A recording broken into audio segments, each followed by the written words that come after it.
people of my age often ascribe a special, almost indescribable kind of magic to the original LEGO Star Wars games, culminating in LEGO Star Wars: The Complete Saga, combining the first two LEGO Star Wars games together into one package, telling Lucas's full-ish Star Wars story. Now, as a guy who is deeply passionate about exploring effective game design, there is a very strong part of me that would like to tell this group of people that their beliefs are largely rooted in nostalgia, that these games are overly simple to a point of being unviable as products if they were to release for the first time today, that the humor of LEGO games has, in fact, not really changed, and the humor often celebrated from these early LEGO games comes more in the form of unintentional comedy, similar in legacy to that of the prequel trilogy actually, and that the content offerings simply pale in comparison to what LEGO games would do in the future.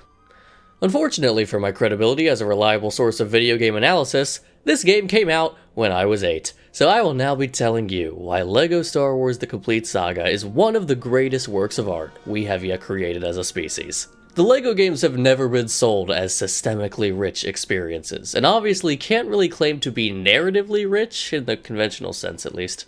The promise of these games was always a childlike wonderment as you explore some of the most culturally significant moments and locations in fiction.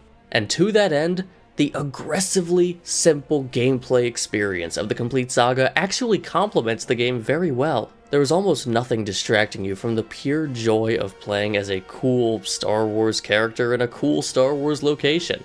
There are very few gamification elements to get in the way of the LEGO Star Wars joy. What I mean is, you don't have to grind out Obi-Wan's skill tree. You don't have to play as Vader and Sidious simultaneously to increase their affinity. You don't need to collect all the vermilion-colored bananas that only the PK droid can pick up because you need to craft a new banana jetpack for Jango Fett because it has wind resistance against Watto's tyrannical wing flap maneuver, which you know is the build your friend will be running at the next local LEGO Star Wars tournament in your town.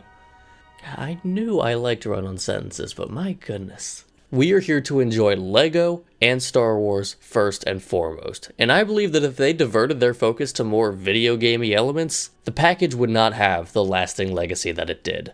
On a personal note, I like the more homogenized nature of the LEGO designs in older LEGO. It's not even related to this game, I just like my LEGO faces all looking the same and my LEGO ships looking nice and bumpy.